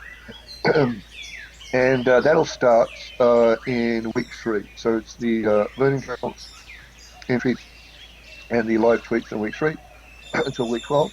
And assignment 3 is a longer video presentation that you have to do, which is 8 minutes, and it's a topic that you pick. So if you look at the assignment spec, there are about 110 different topics, you know. And I think some students might say, "Is that only 110? Can you give more, sir?" It's more like, I'm lucky I got 110, you know, because the student numbers seem to be always increasing. I may have to start increasing the topic one. There's all kinds of interesting topics, you know. What you do is you basically take one of those topics, right, and that's the title of your video. And then it's like if you're doing a live presentation, but you video it. So it's introduction, you've got the background to the topic, and you do an ethical analysis of that topic. You know, so it's kind of like getting some of the ideas from assignment 1, right, that you practice, and then you're applying that to whatever the topic you pick in assignment 3, and in the conclusion, and you have references, you know. And there's kind of all these cool topics you can pick. So one of the topics is you can do a science fiction story, you know. And some people try to do that, but sometimes they fall over. Because if you do a science fiction story, right, and you're totally creative, you still have to satisfy the requirements of doing an ethical analysis. So somewhere in a science fiction story, you have to reference some ethical thinkers or some ethical frameworks, and you have to have scholarly references. And that's not impossible to do, because people have done that, right? And the other thing you can do for assignment 3 is, I think there's the option of, watching sci-fi movies, superhero movies, stuff like that, and or TV shows, right? And doing like an ethical critique, you know, so you kind of are looking at ethical dilemmas in the storyline and doing ethical analysis and references for that. You know? And for assignment 3 in particular, because we mark that, right, and it takes a long time. And I think Ilya came up with an interesting rubric last semester for what gets a HD. What was Ilya? Was something like uh, make us laugh, tell us something that we don't know, and make us go wow. You know. And there were quite a few people that made us do that. I mean, we were quite impressed, weren't we, last semester? Really, yeah. The output, they were really good. It's almost like there was a kind of fire in the belly because of being in lockdown and in exile that inspired creative spark in some people. You know? I want to give just a kind of brief example of one of the videos, right? Which is the student, she was introduced to her topic, right? And I think she then picked up a bottle of Japanese whiskey, I think, right? And then said that she was co-presenting with that bottle of whiskey, and then put it down on the table and proceeded doing the presentation. So little touches like that, you know, because I think the thing is, with any kind of video presentation, film, movie, TV show, one of the most important things is you have to capture the viewer's attention and do something that, you know, doesn't make them fall asleep. So if you try and do that, then you're halfway there to success, right? Plus, you kind of need the academic content as well, you know, which shouldn't be that hard, actually, you know, because it is only 8 minutes. It's not like we're saying, let's do a Netflix, series, 13 episodes, right? And they have to dump it for us, you know, at the end of the semester. It's only 8 minutes. You know. Still, 8 minutes is quite long sometimes. Oh yeah, that's the other thing I want to make clear as well. When you see limits, right, like word counts, people always stress, should it be exactly 2,000 words, right? And I'd have to be a total a-hole to say, yes, it has to be exactly 2,000 words. If it's one word over, you lose marks. See, if you look carefully, on most aspects, it will say around 2,000 or around 140. This is a ballpark figure, right? And by ballpark figure, it means if it's a lot less than 2,000 words or a lot less than 103 characters, maybe that's not a good thing. Similarly, if it's 10 times more, 10,000 words, 140. That's a bad thing as well. So just use your judgment. It's a ballpark figure. Right? Anything else you want to add, Ilya? No, whenever you create the videos, please don't use things like TikTok and so forth. Just try and stick to things like just a movie uploaded into OneDrive or what do you call it, Google Drive, or even better if you put them onto your own personal what do you call it, YouTube. Yeah. Oh, yeah, YouTube. That's what I Yeah, want to actually encourage as well. Last semester, I was totally blown away. I had two that students was really good. the first time I had actually uploaded stuff to YouTube. In fact, I think one of the students, if you actually Google ISIS 3300, you can probably find Yeah, his video. Maybe you might have a look at it. Uh, but warning, if you do Google ISIS 3300, you might find a lot of pirate sites, or yesterday they also trying to sell assignments, right? I mean, it's every year it grows. It's like, I'm figuring that half the internet eventually will be people trying to sell my assignments. yeah, and one of those could be me.